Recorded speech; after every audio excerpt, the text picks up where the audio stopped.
So, colleagues, I invited Mr. Jost. He is from Orania. He is the one uh, among the people who have organized or who support this project, yeah, Orania. And we are going to discuss, he's going to tell us what Orania is all about, blackness and issues of whiteness associated with Orania, and this element of promoting a particular heritage, a particular culture, a particular lifestyle within the context of South Africa. Remember, we spoke, and I think your assignment is about as well the divisions in South African society. So, is it one of the? I think one of the reflections has been about Orania being divisive. That how can we have a whites-only settlement in a so-called united South Africa when we are promoting unity? So are they dividing themselves, dissociating themselves from the South African nation collectively? So Just is going to tell us what Orania is, and if ever issues of division are associated with it. Is Orania a whites-only community? Are Black people allowed in Orania? He will explain further, and then you will then also engage him. So we are talking about the issue of a democratic transition to an inclusive society. How do we now make sense of Orania in this kind of an inclusive society? So yours, the floor is yours. You can begin talking and sharing with us what Orania is about. CBC, please stop sharing your screen, or I'm going to remove you from this thing, ne? CBC, stop sharing your screen. Okay, you can take the floor. Thank you very much. It's a privilege to take part of this class, and I have immense respect for the fact that you made this decision to directly engage with Orania and the Orania movement, and to firsthand hear what we have to say. I think that is a very open-minded approach, and as it should be in a subject like political science. I think engagements like these is the way to take forward political ideas in South Africa and understand each other, and respect can only come from understanding. So it's a privilege for me to join in on this conversation. I hope that I can only speak a little bit, and after that, we can actually get the students to ask questions. I would like to engage with them. I would like to hear their questions about Orania, which is obviously the most important part, is to get those questions answered to the extent that it's possible for me, or at least have a good conversation about the questions that the students might have. So thank you very much for the opportunity, and I'm looking forward to speak to you. Firstly, speaking of political science, I think the most important thing for me is, politics. If you look at the Latin root of the word, it's in essence it's the idea of power relations, right? So which is obviously very relevant in South Africa. So power relations is something that has been relevant from the beginning of time, and it will be relevant to the end of time. Power relations is always, as I'm sure you guys also study and explore, is always a very, very important part of society. And in this case, in South Africa, it's organized into party politics, the formal side, and then there's a lot more, there's a lot more to it in terms of the role that business play, the role that relationships between people will play, and so on. So, and then science, of course, the science part of political science is to explore and learn and see how things is put together in the broader context of the world. How does everything work? So, if we say that we study the idea of power relations, I think it's an immensely interesting subject. I think you are very privileged to study in this subject, and I think pulling in something like Orania in this complex idea of power relations in South Africa is fascinating, and I hope that that you can can enjoy this conversation with me. I think it's going to be interesting for all of us. I hope so. Now, if the lecturer would kindly allow me to share the screen, I would like to do so. Let me just quickly see. Share, where is it? Usually working on shared content, and this will be this one. Then we can say start slide. Okay. Can you all see my presentation? Yes, sir. Yes, sir. Okay, fantastic. Okay, so first of all, Orania. Orania is a let's firstly go and orientate ourselves in terms of space and time. If you want to understand a place, you have to orientate yourself where it is in space and where it is in time. And Orania obviously is in a very arid and dry area in the country. It's called the Karoo. And it's not here by mistake. It's been deliberately chosen to be in this part of the country. From the original thought process that started in the 60s. So that's another thing. The Orania idea is not a reaction to the end of apartheid. It is an idea that was established long before apartheid ended. So that's the interesting thing that you must keep in mind in this session, because if you want to understand Orania, you have to understand that the Orania idea was created when apartheid was still alive and well, in terms of Afrikaners having political power in South Africa and economic power and so on. So the first thing that you have to understand is Orania was established while the Orania idea was established while apartheid was still very much alive. Secondly, orientating ourselves now in terms of space. As I said, the Karoo is in the middle of South Africa. It's very dry. We get between 250 to 300 mils of rain every year. In a good year, it's 350. So we get little rain, and it's dry and arid. But luckily, we do have the Orange River. And that's the next point. The Orange River next to us. This is Orania. Sorry for the bad quality of the picture, but it is a very old photo. So this is Orania in the 60s. Orania was originally established as a workers' camp where the engineers and the project managers and the workers of the Orange River scheme worked and stayed. Okay, so it was established to build the dams in the Orange River, so the Orange River can become a sustainable river. It was not a sustainable river, it was a seasonal river. And by building the dams, there was water supply, so agriculture could develop. Okay, so it was a government project. Then the project finished to some extent, and the government left. They pulled out, and nobody wanted the town. So it was a little scrappy town, as you could see, a ghost town. Nobody wanted it because it's so remote, so far from everything, and it was empty. Not even the military or the police was interested because it was too far from everything. And then the founder of Orania, Professor Karel Boshoff, said, "We want to buy this town." The town was advertised in an agricultural magazine, and in 1991 there was an offer made for the town by Professor Karel Boshoff. Okay, he didn't win it originally.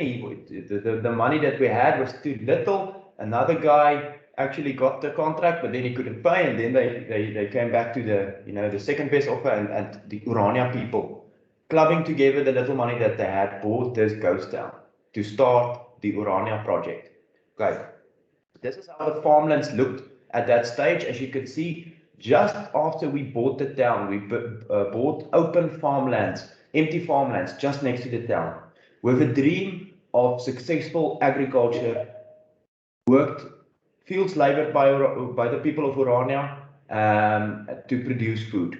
Now, that was 30 years ago that we bought this ghost town, and it was 30 years ago that we bought this empty farmland. So in the past 30 years, it was all bought in 1991, so even before 1994. So this is Orania today, a part of Orania.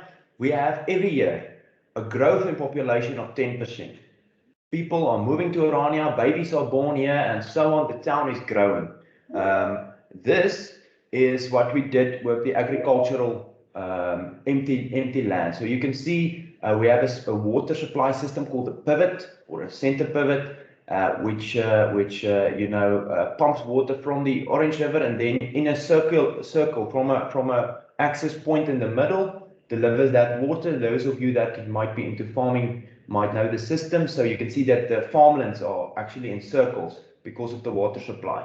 And a lot of maize and wheat and lucerne and so on, and also pecan nuts, as you can see on the right-hand side of the picture, is produced here in Orania and then, I want to say, exported. You can see to the horizon of the picture, you can see that there's more of these farmlands to the horizon. So we've been planting very successfully. We're very proud of taking this and turning it into this. So we're quite proud of it. Now, if we speak about agriculture, a very important thing of Orania is the idea of doing your own work. We do our own work, and I'm going to come to that when I speak about some of the misconceptions that there are about Orania.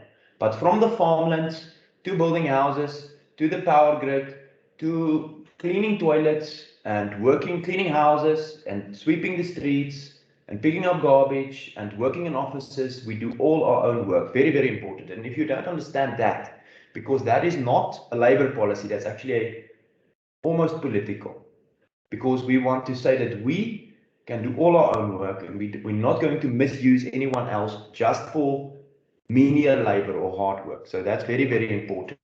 Good. In the Freedom Charter, the following words are written: those who work the land should own it. And that is because in the apartheid years, obviously there was a system created on the mines, on the farmlands and so on. A lot of you will be familiar with this because of the fact that you are political science students and you know the history of South Africa. There was a system created that said certain work is for certain people.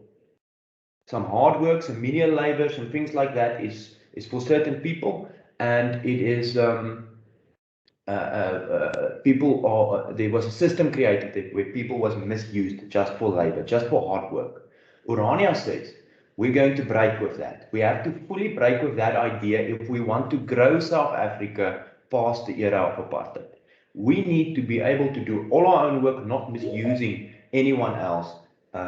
And that is our official policy. So here you can see, as the Freedom Charter states, those who work the land should own it, and so on. So here is some of the infrastructure that we developed recently, some of the projects coming together very well. Very, very important is to take responsibility. 2 years ago, there was an empty field where this building is now. Now we have a medical center that we developed from the community. We have a safety and security center that helps this entire area, much bigger than just Orania, also our neighboring towns, to be safe, where we could provide a good security service, help these people in times of need, working very well with the South African Police Service and so on. We have this helipad where medical patients can be taken to larger cities if they need hospital care, all built in the past 2 years, built by ourselves to establish a good and prosperous future for our people. Now, some misconceptions about Orania. The very first one, and that's something that you will see a lot in the media, journalists writing that Orania is the last bastion of apartheid. So where do they find this idea that Orania is an apartheid town? Okay, so Joost, yes. Joost, I need to interrupt you just to say to the students who are using cell phones, if the screen is too small, you can just zoom in and be able to read on that note. Thank you. 100%. So very important is that Orania is not the last bastion of apartheid like people would like to believe. This is a misconception, and I will actually later on we can engage a bit on this point because I want to speak about this so that people very clearly understand this. I have a personal theory that I could share with you. And that is, and you're welcome to say that I'm wrong maybe or to disagree with me. But I think to anyone that looks at South Africa today, when they see the inequality, when they see that there's a massive division between rich and poor, between neighborhoods, between township and rich area and so on, and they look at things like estates where people live behind a gated community, they will go and they will say, did apartheid really end? Was there actually an end to apartheid, or did apartheid just switch from a political system, which is obviously everybody in this class's expertise, or did it just go from a political system to an economic system? Because if we look at South Africa today, there's maybe not official white and black areas anymore that they used to be. But did anything really change in terms of where poor people can go? There are still townships, and now when a worker from a township area has to go and work in a rich estate, he doesn't have the DOM pass, as it was called in the apartheid years anymore. He doesn't have that pass anymore. Now there's an ID card, and there's a security officer at the gate, a private security officer. It's not the police anymore, but there's sure a guy that's checking your credentials before you let in. So you go in there to labor, as in the apartheid years, and you come back to go live wherever you live, maybe in a poor area because you work in a garden or in a house or so. So did it really change? Did all that much really change, or was it just a transfer of power? So that is something to think about a little bit. Because if it didn't change, why did it not change? Why is there still massive inequality in South Africa? Why is it still the fact that there's rich areas and then there's areas where people can barely afford to eat, but they have to go and work in the rich area? So what changed? And now we have other things as well, like safety and security, which is not in a good place and so on. Okay, so that's something to think about a bit, because if we go back, I said that in Orania, it's very important that we do all our own work. And that fundamentally breaks with the idea that was formed in the apartheid years, that certain work, menial, hard labor, is for certain races. That is pretty racist if you ask me. So the idea of doing all our own work, everything, as I said, from building houses to cleaning houses to working in gardens, we do it all ourselves, is breaking with this idea, this apartheid idea, that certain work is for certain races. Very important. And if you, as political students, want to explore power relations in South Africa, one of the most important things that you should do is to look at the relations in labor. Labor is one of the most important things in South Africa currently and through the years, which dictates power relations. And we figured that out already in the 70s when the Orania idea started. Remember, we only bought the land in 1991, but the idea started much earlier when apartheid was still strong in this country and it was the Afrikaners still had the political control. We said, no. Instead of doing that, Afrikaners should get ourselves a little place where we can live out our culture and break with this idea of misusing people for their labor.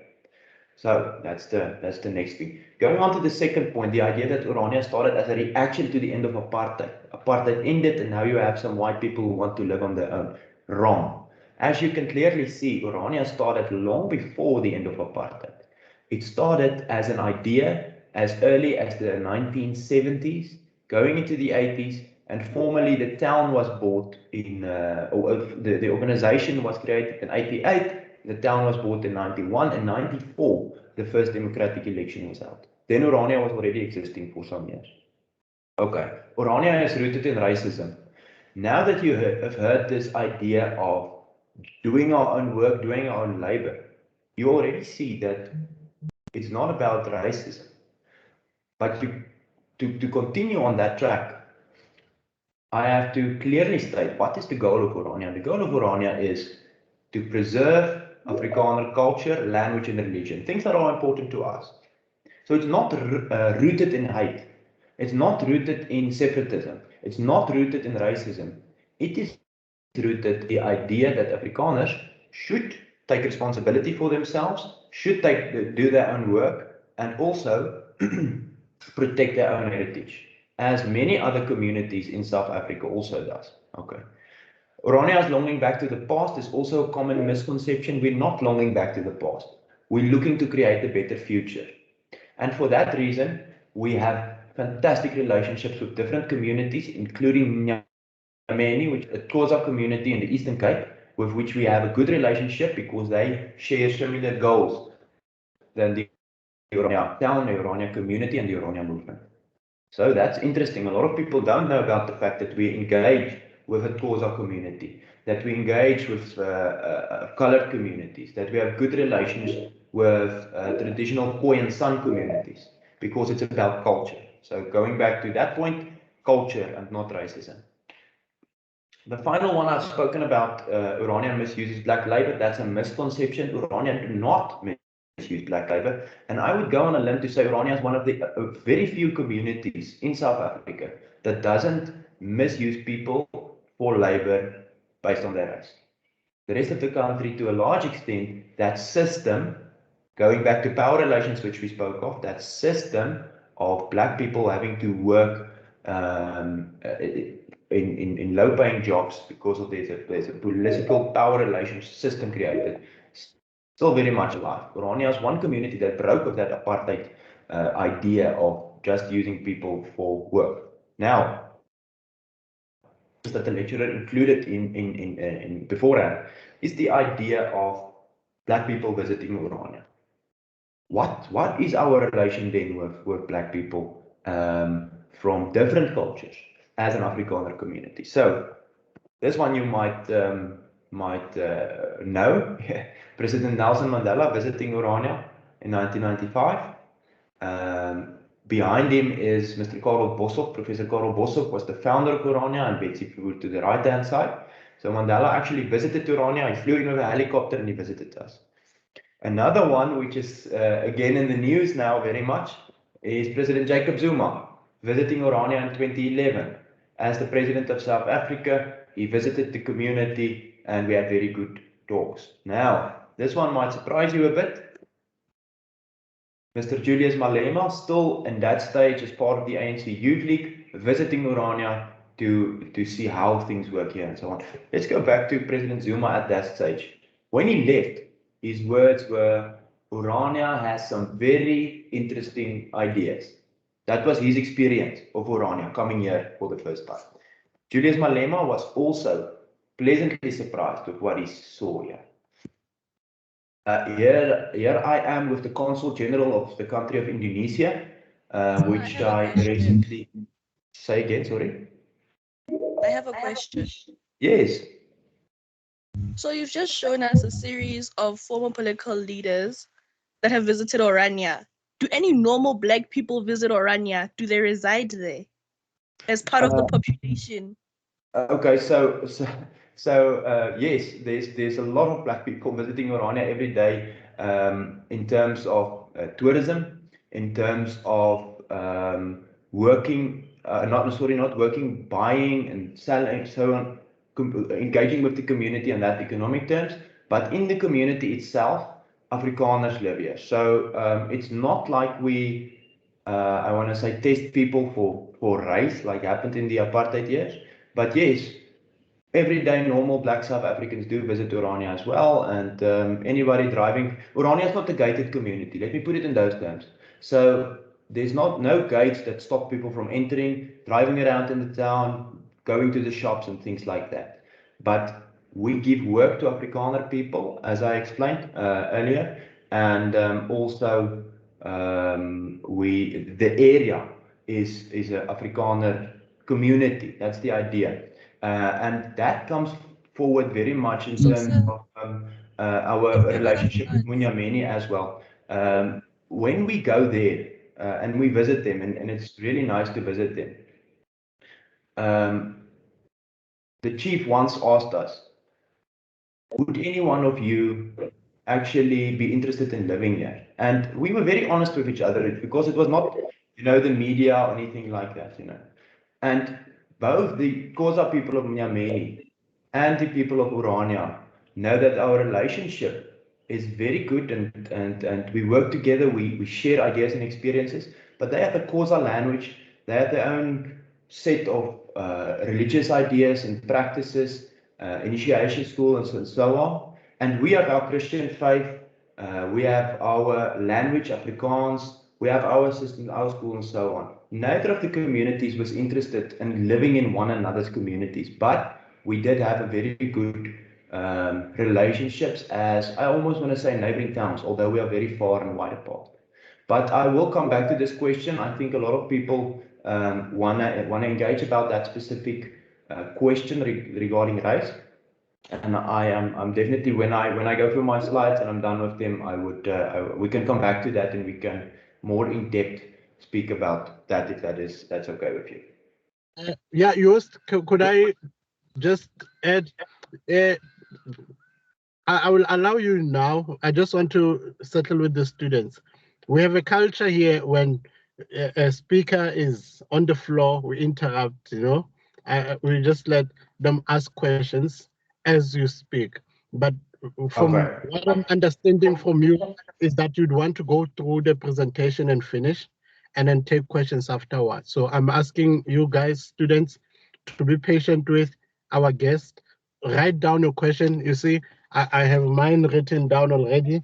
So write the question down, allow him to finish his presentation, and when he is done, he will take questions. He won't run away. We have our time with him here. Just write down your question and allow him to finish the presentation. So I'm just settling it because we have the habit of asking questions that I said students to be free to interrupt me anytime. But for now, let's allow you to finish. Thank you.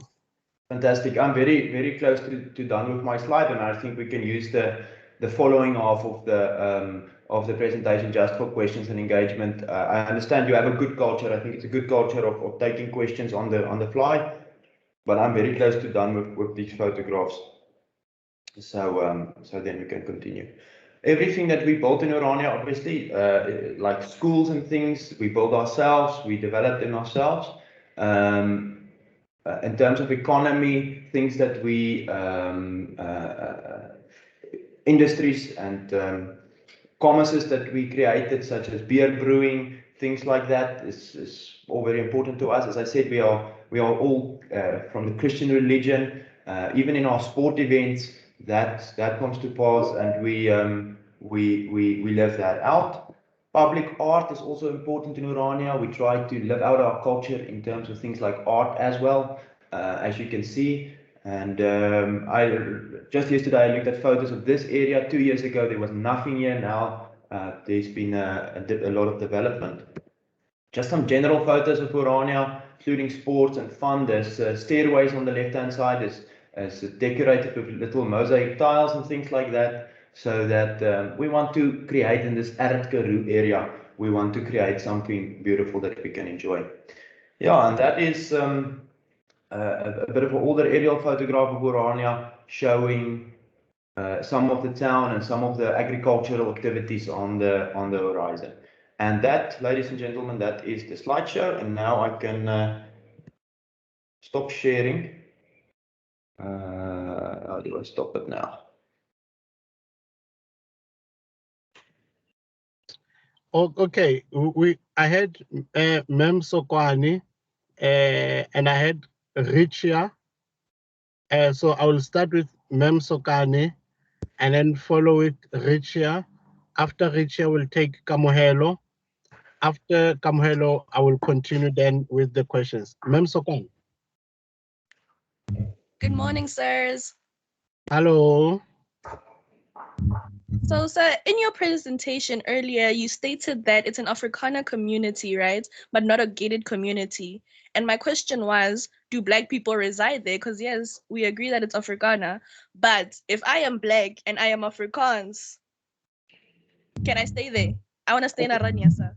Okay, let's take that question. Okay, that's important. There's a few aspects to this. Okay, so you asked more than one question. One question was the idea that Afrikaner community, is there any Black people living in this Afrikaner community? So we can honestly and openly speak about this because of the level of engagement that we are taking in these classes. Is not some kind of media presenter trying to trick someone into something. And I can honestly tell you that I'm don't know of any Black people living in Orania, but that would not be the criteria.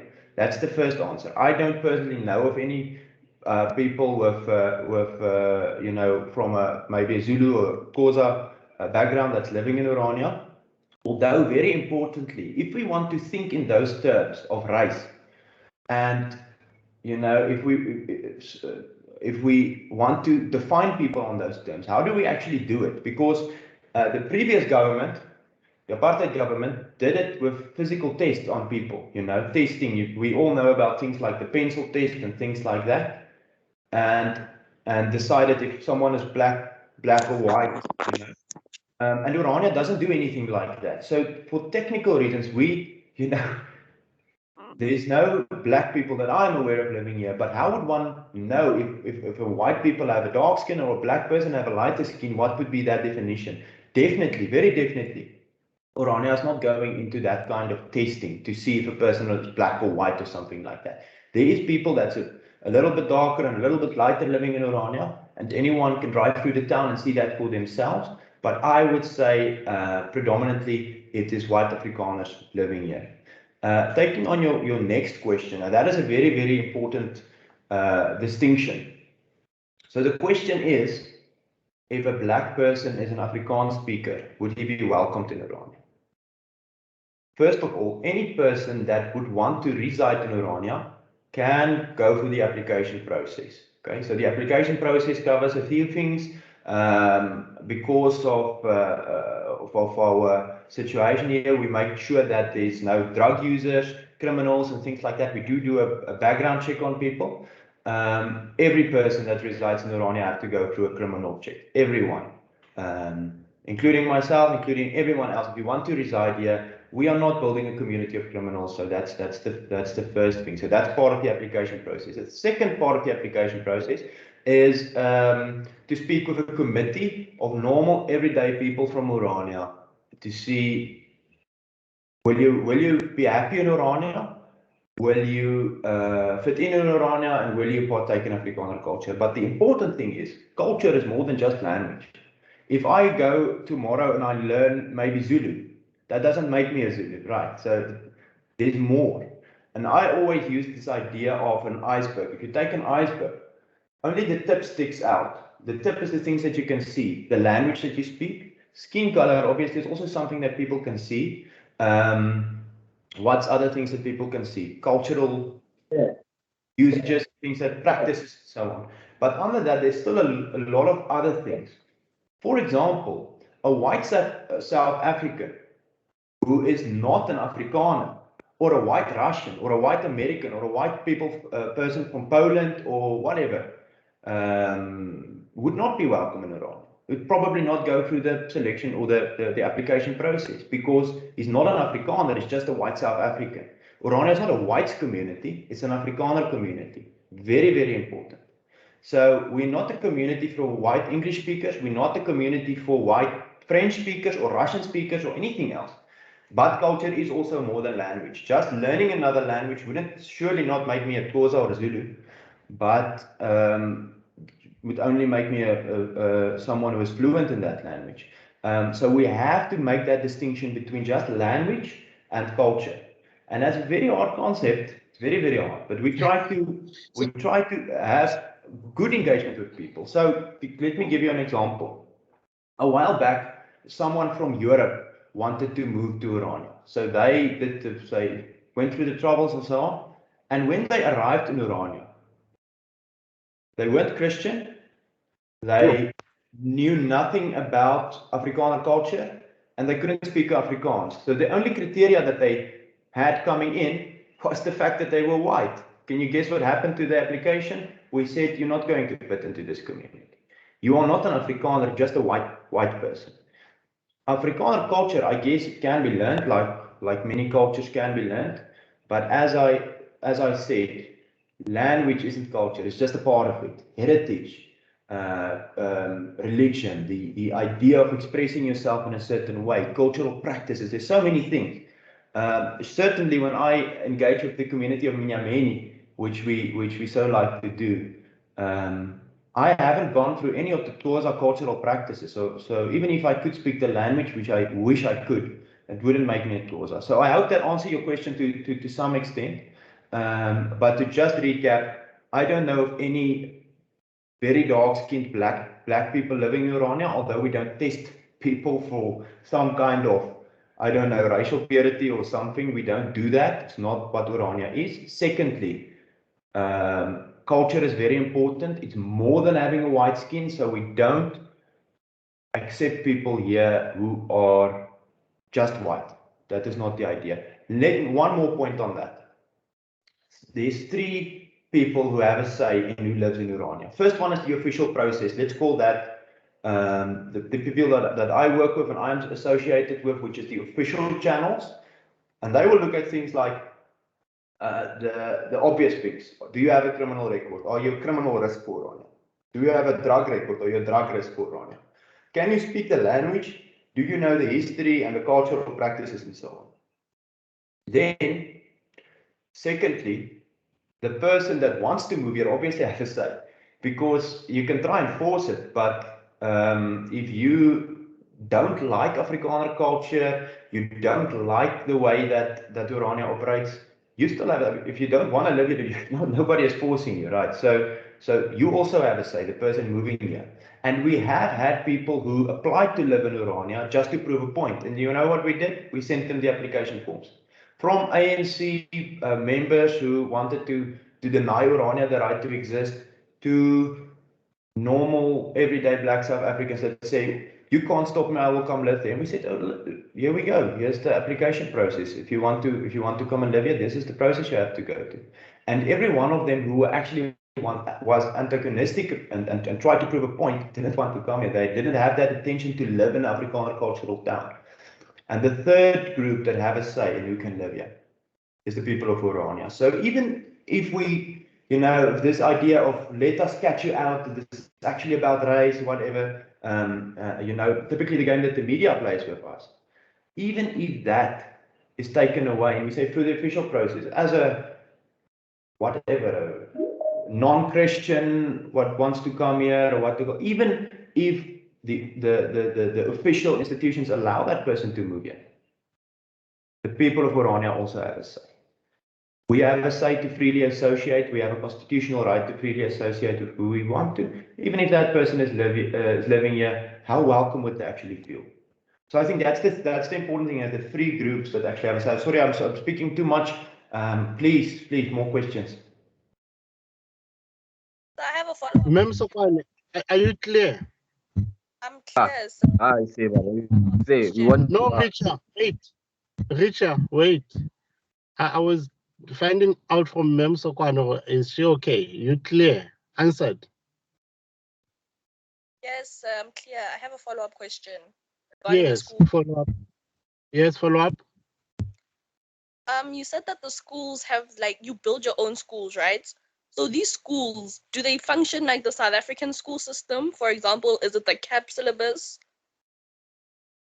Yes. And in short, yes, I will try to keep my answer short. Both schools are private schools. We have two schools, vastly different school systems. The one is the traditional school as we know it in South Africa, which is based on the English school system. The other one is a much more individualistic approach where children actually give their own pace to the work and so on. Very interesting school system, empowers people very, very well.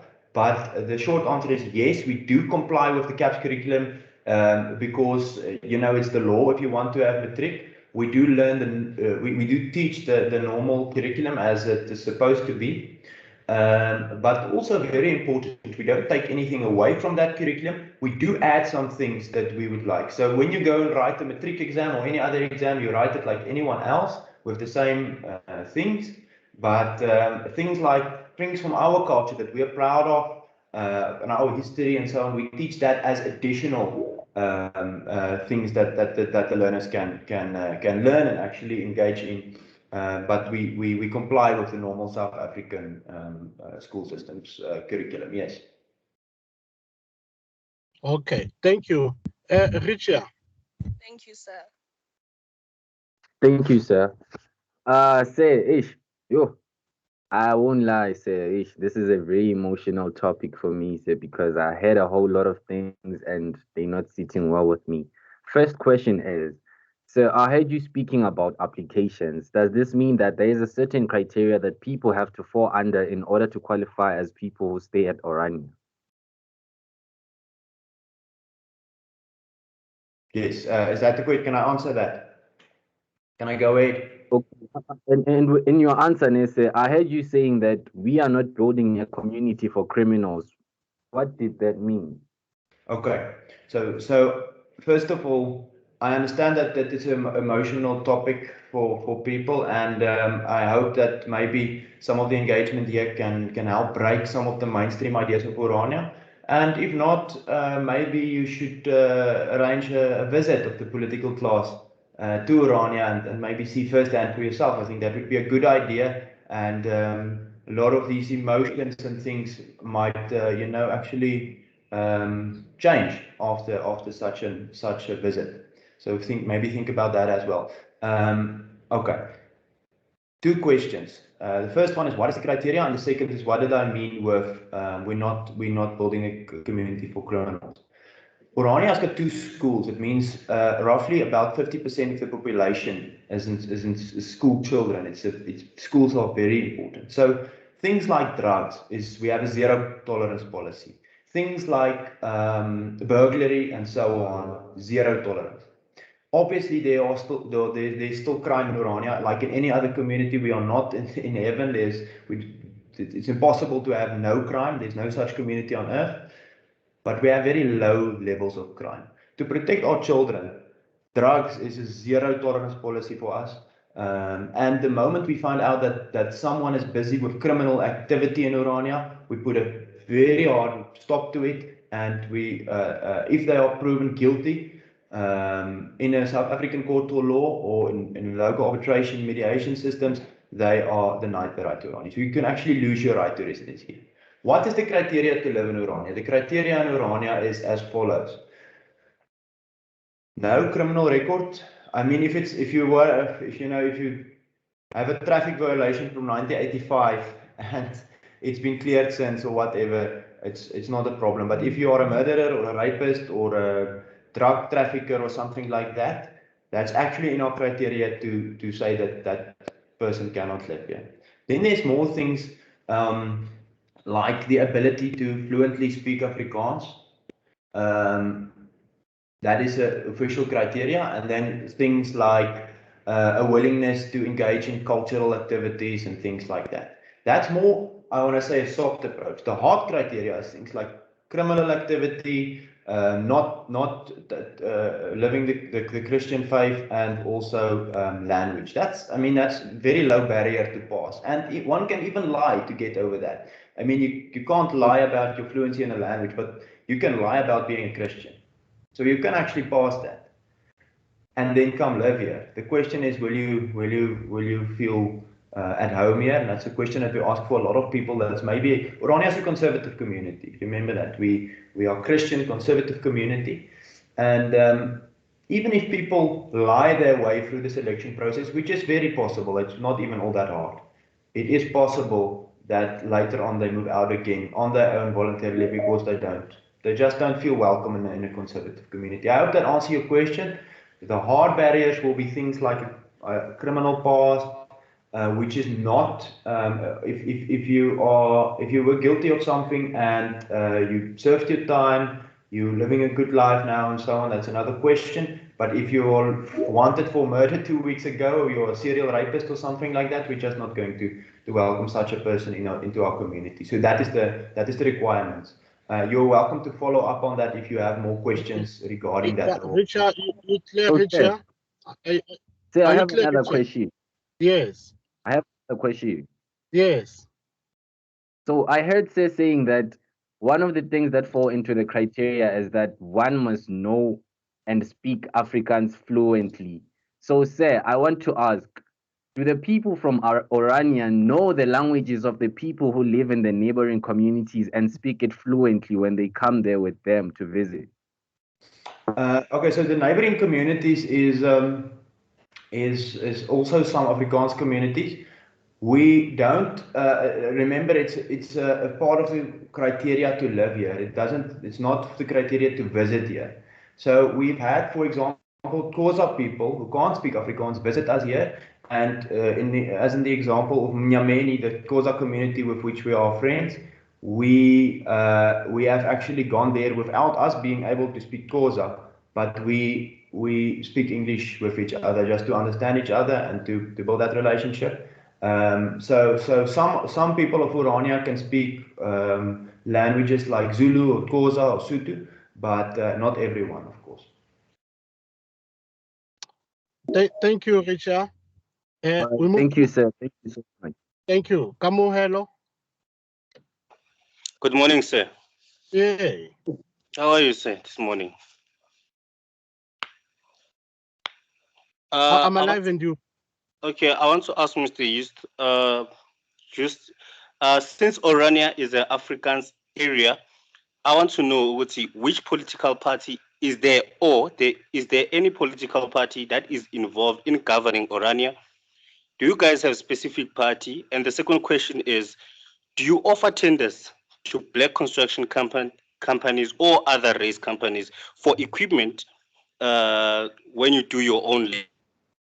Very important. Those are my two questions. Two very good questions. Thank you for those. I can see that you were thinking about the Orania process. I think especially with something like political science, political parties obviously is important. Orania is not based on party politics. Our idea is not to be elected as some kind of official that, as in the apartheid years, rule over the entirety of South Africa. No, much rather, our idea of our view, our paradigm of politics is on a very, very local level. Very interesting. Orania is a very unique municipality. It is the only municipality in South Africa that has no party politics. Not the Freedom Front Plus, not the EFF, not the ANC is represented in our municipality. The people are voted for by the people. No political parties. People stand as individuals in the elections on municipal levels. However, if there are people from Orania that want to vote in the Northern Cape or want to vote nationally, they are welcome to do so. But Orania is not based on the idea of a party political system. So none of the political parties are involved at all in our local governance. However, we work well with our neighboring municipalities. We work well with the Northern Cape and the Premier of the Northern Cape and the local state institutions, and also on national level, we work well with all of them, but there's no party politics in the management of Orania. We believe a much better system of managing a community is to elect individuals that serve the community. Not a political party that represent ideas, but people who put up their hand to serve the community, and also the people who are serving the community in that capacity is not in any way compensated with salaries. All that's covered is things like there's honorarium for their fuel and the airtime that they use and things like that, but it's not a paid position. So the political idea of managing Orania comes from the idea to say you are a servant of the people, you are not part of a political system, you are as an individual, you in your own name represent the people, and you are not getting money for it. It's not you do it to serve the community. So I hope that answered that question. And then regarding outside tenders, everything that we construct is constructed with the labor of the people from Orania. We don't get companies from the outside from any race. We do everything here ourselves. It is one of the founding principles of Orania, the idea of own labor, own land, and own institutions. That's the three pillars on which Orania rests. And with that, if more communities in South Africa take up those basic ideas to work the land themselves, to legally own land rather than trying to control the entire country, just own the land, what you need to live on locally, not consolidating big parts of South Africa and things like that, and trying to, as the apartheid government did, rule over everything, but just locally, the land that you need to work and live, own that, build your own institutions from power supply to churches to schools to everything that you need, and thirdly, do all your own work. So no, we don't put out those tenders. We do our own work. So you are saying Orania is a municipality. Are you a recognized municipality within the broader South African framework, or are you a municipality within a municipality? Good question. Orania is it is all coming back from the court case, constitutional court case of 2000, where Orania got its status as an individual municipality. So the municipal system changed in the time from 1996 to 2000, and Orania was already created in 1991, functioning as its own municipality for 9 years before there was actually the change of system where every centimeter of South African soil was elected to a municipality. And then we had an agreement with the government, a settlement outside of court, where it was decided that Orania can keep existing as a municipality on its own. So, and that is why there's no party political representation in Orania's municipality, but rather the people taking responsibility on a local level. Timbilile is our neighboring municipality. We have a good relationship with them, but they don't provide any services to us. The elected officials don't make any laws about bylaws about the Orania municipal area and so on. We actually have a good relationship as neighbors. So do you mean you don't get any subsidies from the national government? Nothing. That's the important thing about the development of Orania. Not only is it done with our own labor, it's also done with zero subsidies from the state, although we still pay tax. So we are double taxed. On the one hand, we have to pay our taxes to the South African government. On the other hand, every bit of construction, development, infrastructure development, we have to do out of our own pockets, and that's very, very hard. So the little money that we get in from municipal bylaws, the little money that we get from the Orania movement, the supporters that donate to us, the little money that we get from some friends in places like Italy or Russia, America or so, that little money we have to consolidate and make a plan with it to construct things. And that's quite tough, let me tell you, because on the one hand you have to pay the South African state, but you get no services, no budget, nothing back. And on the other hand, you have to develop the community. Okay. Tsemba, are you on?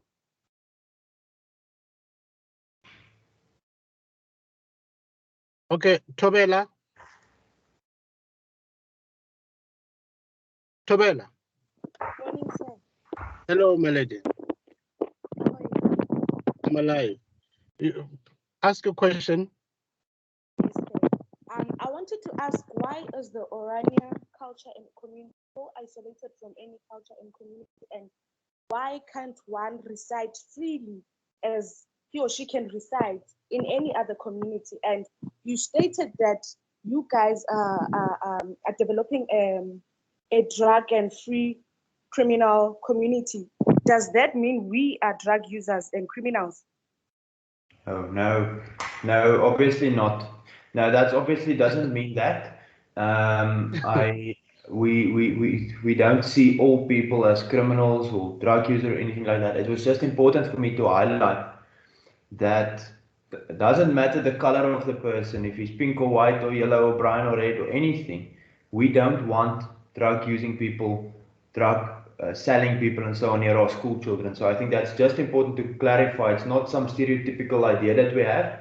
It's just any person, doesn't matter if he's an Afrikaner or not, that selling drugs and committing crime won't be welcome in Orania. Now, about the question of isolation, which is actually a good question, you know. A lot of people think that Orania is very isolated. Orania is actually not all that isolated. Firstly, because we don't have gates around Orania. You know, there's no fences and gates. People can drive in. The gates are metaphorical gates. So the only gates that there are is, would any person that move here and want to live here, would they feel welcome in an Afrikaner cultural community? And I think that's the important question that we must ask ourselves.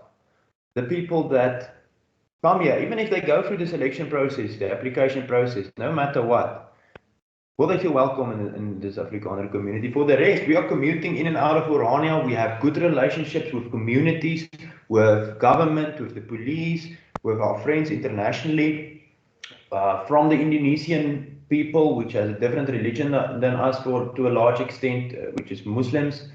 We have a good relationship with them in good faith.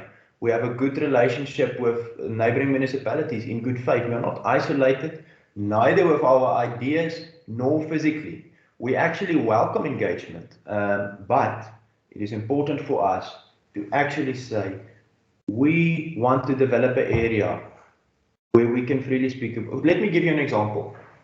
South Africa is a country with, now that sign language is added, I think, what's it, 12 official languages? But where are those 12 official languages? Can I walk into any government facility and ask to be served in any of those languages? Of course not. Most people can speak one of the languages and English. Some people are gifted, they can speak 2 or 3 of those languages and English or whatever. But there's nowhere in South Africa a place where all the languages of South Africa can fully be spoken by everyone and all 12 languages are fully recognized. It's not the reality. The reality is most people communicate in English as we are doing here now. So where are those other languages? Where are the mother tongue education in the smaller languages? Why aren't there public institutions where you can learn in Venda or even in the bigger ones in Zulu, Xhosa?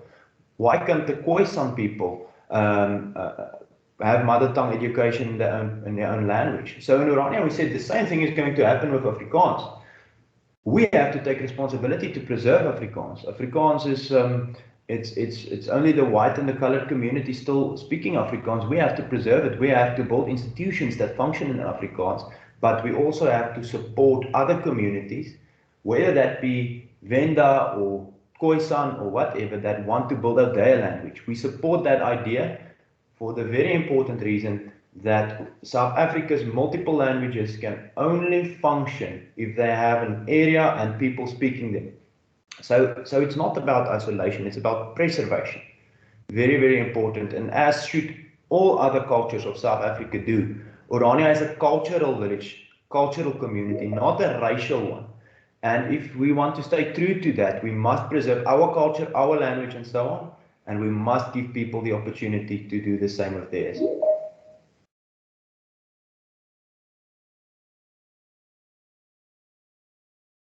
Hectic.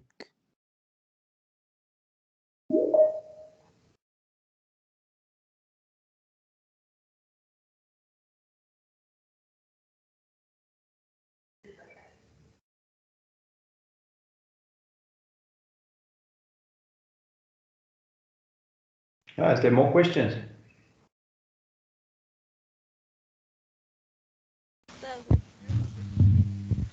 Yes, there are other questions. Yeah, I'm asking Simpiwe, you are next in line.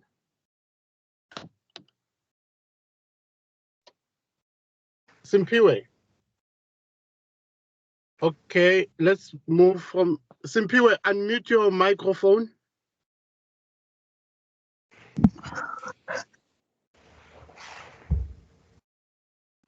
Oh, okay. Simpiwe is not answering. Vuyelwa?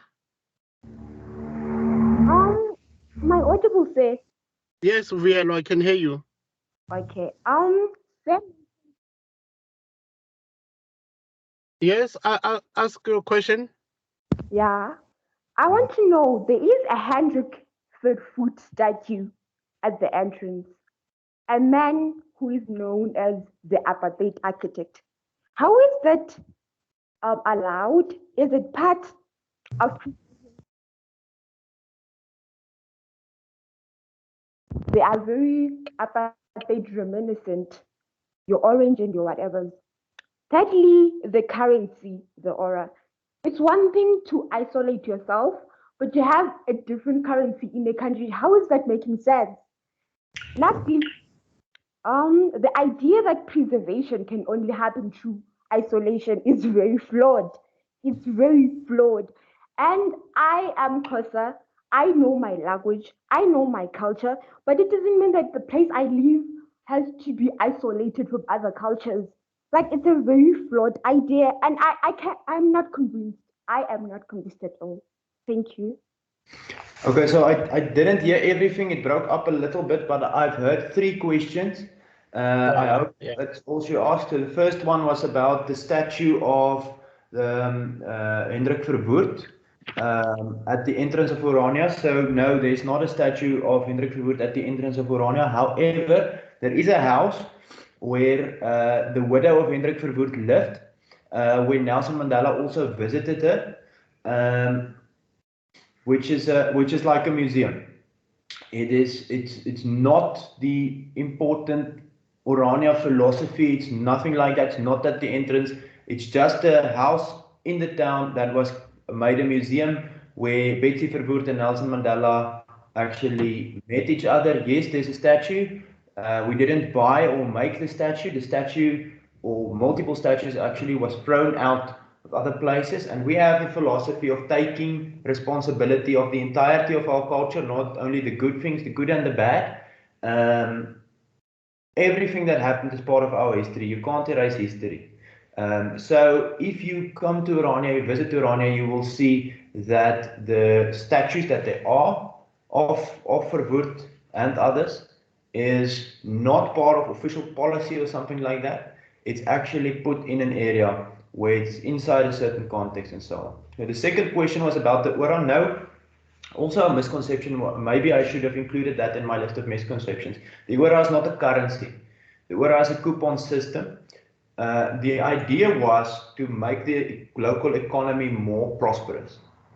So how do you get a struggling, poor town far away from everything to get a stronger economy? It's obviously very important. So what we did is we said we've done research in South Africa and other international countries, and we saw that the more monetary value circulates inside a community, the better off.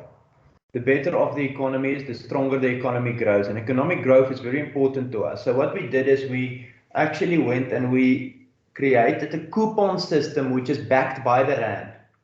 So we put those rands in the bank, and now we're trading with Ora.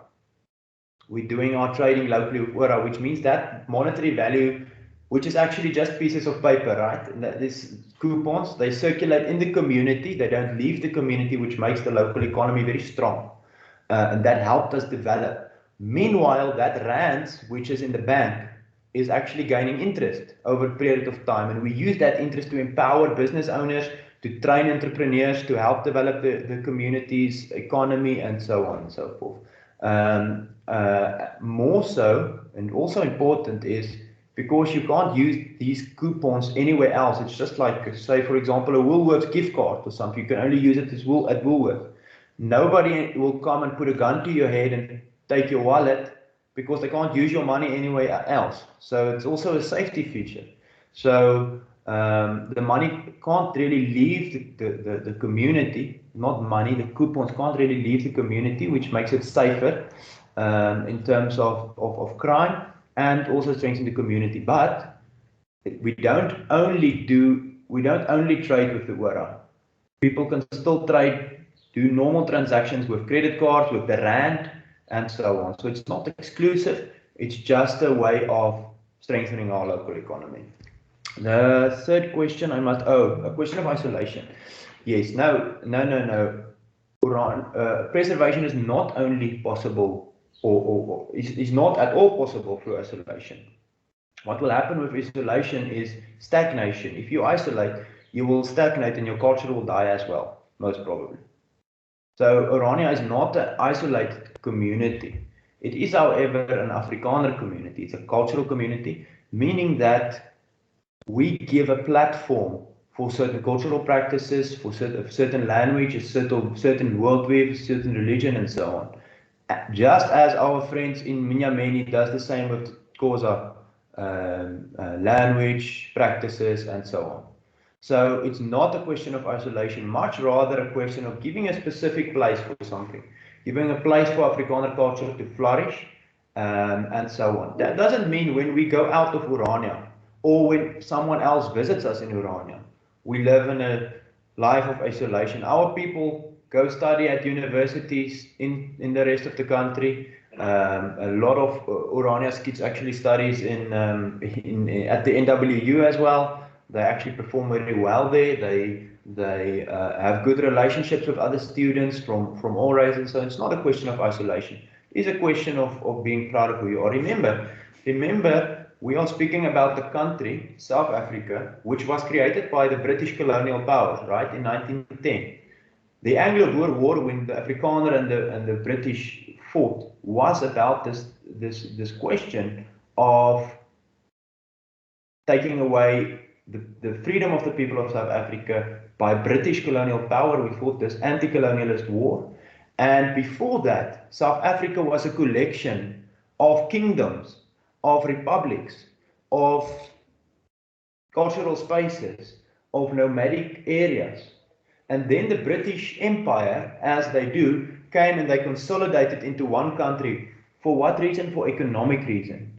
So the one paradigm is to look at South Africa as just an economic model. And there's some people in current politics referring to that as white monopoly capital. That's actually just something flowing out of the colonial system. The borders of this country where we are living, me and you as a Xhosa lady and me, myself as an Afrikaner, the borders of this country was defined by who? By the English colonial powers. In 1910, they consolidated this country. What if it was still as it was 100 years ago? 100 years is not all that long. 100 years ago, there was republics, there was kingdoms, there was all kinds of things. And then the British came and they made these new borders. And then suddenly some tribes were cut in half by a border. Others were split. You know, people with the same land which was divided into different countries. It didn't make sense because they were sitting in London in an office and drawing lines on a map. That was colonial ideas. We fought against that. My forefathers fought against the British colonialists. They fought multiple times, also in the rebellion of 1914, after the Union of South Africa was created. So it's not a question of isolation. It is, however, a question of not seeing South Africa just as an economic state. Because if you're just focusing on an economic state, yes, consolidate everything, let people work for terrible wages on farms, in mines, and all kinds of things. But if you see it, if your point of view is that it's maybe not the most important thing, that religion and culture is also quite important, then you have a total different worldview and a total different view of South Africa. And then when there is communities with high trust, then those communities can start being neighbors. So what is the essence of the Orania idea? A South Africa where there is a community of communities. So Orania is a community, and one of the words that the lecturer very, very specifically used in his questions that he sent beforehand is the idea of social cohesion. Orania has a very, very high level of social cohesion. People get along very well. What if we can take that social cohesion and transfer it between communities, develop more communities like Orania, communities that are good neighbors? Some of these communities might develop around economic ideas. Some of these communities might develop like Orania around cultural ideas. Some of them might just be practical, where people look after each other's safety and live and well. What if we can look at the entire country of South Africa not as something that is forced into integration, but rather a high trust country where communities, a community of communities, and we took the first step by creating a community of communities by making friends with the Khoisan people, making friends with the Xhosa people in Nyameni. Now we're working towards social cohesion, because there's not a lot of social cohesion and trust in South Africa. It's sad to say, but it is the truth. But that's what happened when the British colonial powers forced everyone into something that only made economic sense and not cultural sense. So I took a long approach on this now, but it's something that I'm passionate about. You know, we're forced into something, all of us, me and you, that a system which was created by English lawmakers to make more money from this South African colony. They only viewed us as a colony of Britain. To make more money with our gold, with our resources, with everything. And you know what the black journalist once called Orania, the antidote of apartheid. But it's actually more than that. It's also the antidote to colonialism. Because the only way that this system gets dismantled is by communities which we trust internally trust each other and trusting other communities. And you know what more? The idea of doing your own labor, not consolidating massive pieces of land just for the riches of international colonialism. That's never a healthy system. And for that reason, the Orania idea, and if you only remember one thing from this entire presentation, I would want you to remember this. Let's build a community of communities. There's a high level of trust in Orania. Let's build trust between communities as well.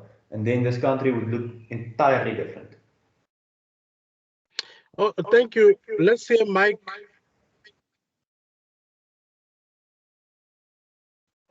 Morning, sir. Yeah. My question is, according to the way I hear the presenter here, it seems that Orania is a smaller country in the country. Now, I want him to explain to me if they have their own set of rules or do they subscribe to the South African laws. And then my second question again is, he spoke about people that wants to stay in Orania can apply, and they must present themselves to the committee and indicate if they do have criminal records or what. Do they actually take all those forms or do they go through vetting process to check if it's true what is written on the form or not? Thank you. Thank you, Mike. It's two questions. The first one being the idea of a country within a country. Obviously, we have two such instances, which is Lesotho and Swaziland. But Orania is not a country within a country. It's just a cultural area within a country. So we're not a country on our own. We are, however, a cultural area inside the South African borders, which means we do subscribe to the South African Constitution. That is the law. We have no choice. That is the way the law is. However, we still have our own rules as well. I think we're a bit stricter than the rest of the country on things like crime. So that would be an example. We are a bit more pro things like green energy. We are pro solar panels and wind power and so on to actually make power and have sustainable power. So we have a bit of our own rules, but the law is the law, and it's also the case in Orania. Second question is the vetting process. Yes, we work with the South African Police Service to actually check if a person do have a criminal record, and we also have a system where if people don't want to follow that route, they can actually subscribe to a system where they go through a criminal background check. So yes, the actual vetting. Don't really want to call it vetting because we want people to actually be clear with us and be honest and so on. But there is a system where whatever they write on that application form is also checked by either the South African police or internal systems to actually see if they spoke the truth. Yeah. Mike, are you clear? Yes, thank you. I'm there, sir. Dan? Okay, how are you, sir? I love you. I'm good. You talked about what you're doing is totally segregation. If you can look at it, it's simply from the idea of apartheid, where we had the Bantustan. You talk about social cohesion from different communities. During apartheid, we had the Bantustan, we had the Shanganis, the vendors in different communities. So what you're doing is totally building the same similar structure. And my second question comes from there was a media report of the officials from Orania stating that to the white conservatives in the United States looking for funding, they said that what Black South Africans have done, it's a switcheroo of apartheid. They are simply oppressing white people. So they were asking funding for that. So to improve their communities. So is there a way that people from Orania get their funding through asking white conservatives in the United States? Okay. The media statement that you are referring to, I'm not actually sure what that is. I don't know. But if you ask about funding, We do have some international friends, but it's a very, very, very, very small stream of actual income. I mean, it's a few hundred rands a month. It's not something that you can really mention. It's like 200 or 300 rands a month. It's not something that you can really develop with. But yes, we do have fans internationally that support us. Not really much monetary value coming from that to actually develop with. The first question is the important one, I think. The question of communities based on culture, is that an apartheid idea? I honestly think it's nothing to do with apartheid. As I said, long before apartheid, even before English colonization, there was high trust communities built on culture. That doesn't mean just because there are cultural communities like Nyamenia and Orania in South Africa, we are longing back to apartheid or things like that. What it does mean, however, is that we see our culture as worthy to preserve, and we also see the other cultures of South Africa as worthy to preserve, and we encourage people to preserve their culture. The difference is we are not forcing it upon anyone. We are not forcing segregation. We are not forcing ourselves on other communities in terms of trying to rule over them. We are not telling so-called what do you call it? In the apartheid years, there was a name for the areas. Can't remember it now, but we're not forcing people into such areas. We're not forcing them to segregate. We are not writing laws to dictate how they should do things. We are working from a bottom-up approach. So apartheid was from the top down. One national government telling all the communities how they should function. No, Orania is not that. Orania is from the bottom up. We build a community and we say, listen, is there more communities that want to do the same thing on other places, working in other ways, as they wish and if they want. However, we encourage mother tongue education. We encourage the development of cultural-based communities, but we don't force anybody into them.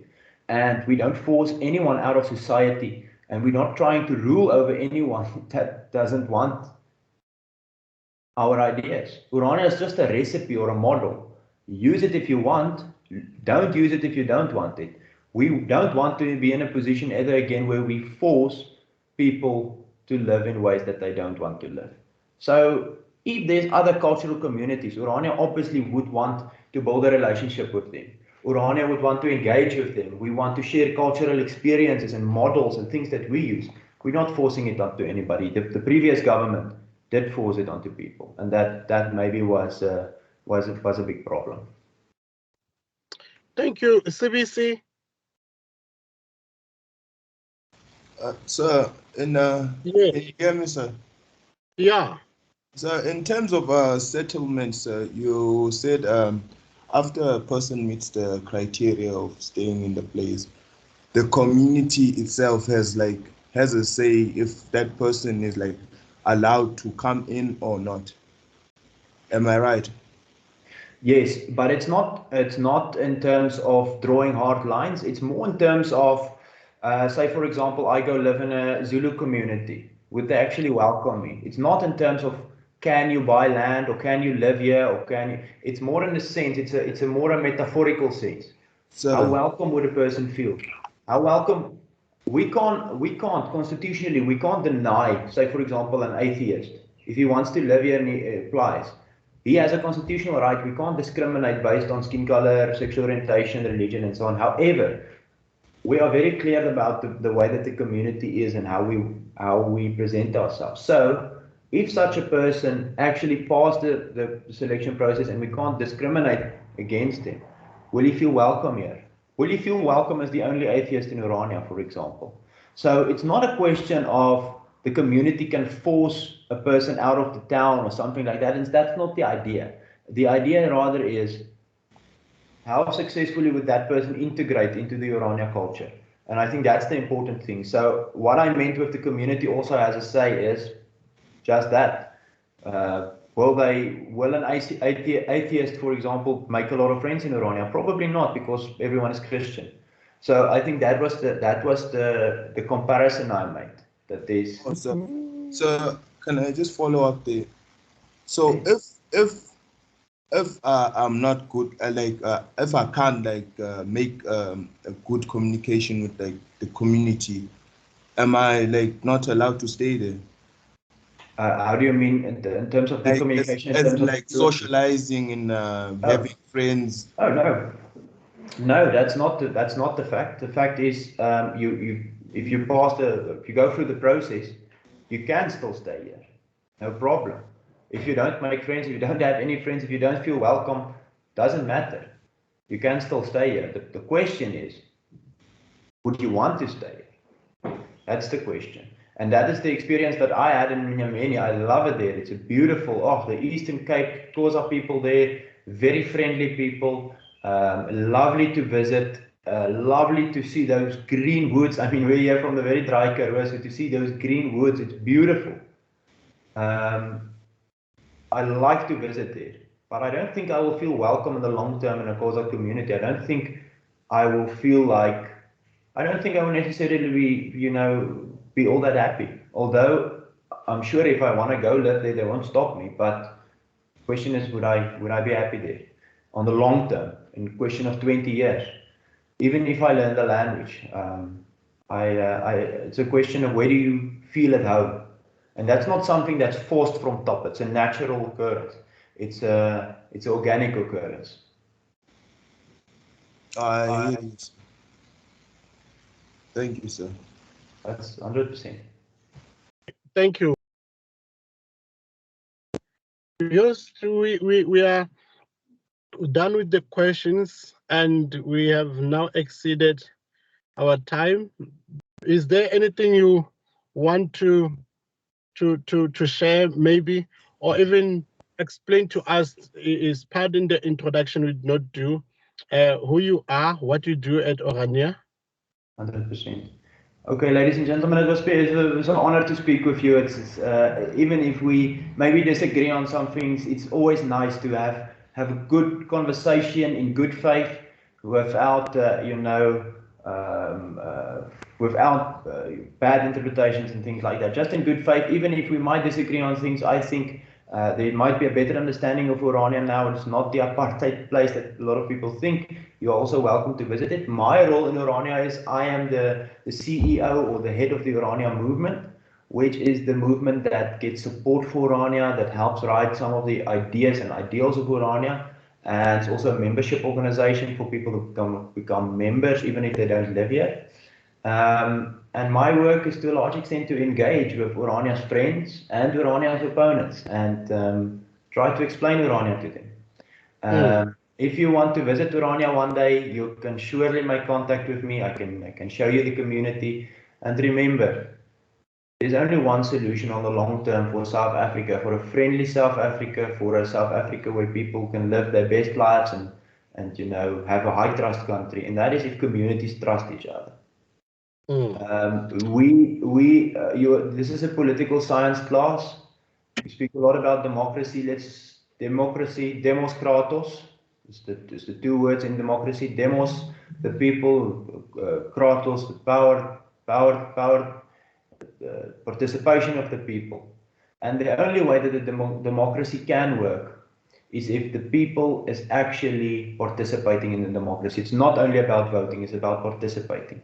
In the previous government, people didn't have the option to participate. And now as Afrikaners, some of us feel even if we participate, we are such a small minority that it has no effect on the laws in this country, even if we vote. But we want to participate. We want to participate as a community of Afrikaners. We want to participate with a community of Xhosas, of Zulus, of Venda, of Pedi, of Khoisan. And the community of communities can be the only solution. And I hope that some of these students in political science studying these things can dream with us of a South Africa where communities come along very well with a high level of national cohesion. So last question that I would have, I understood you to be saying from 1960s when Orania was started, there was this sort of a protest against the misuse of labor, the abuse of workers. So is this mainly, in a sense, I'm thinking you are showing us where you say we have white people sweeping the streets, cleaning the garbage and all these things. which is quite interesting to me, that outside Orania, it's quite rare. I have not seen one white person sweeping the streets or doing any menial labor in that sort. So is it comfortable? Is it suitable for a white person to clean the streets because he's a white person in a white community, not a white person sweeping the streets that are utilized by other non-white people?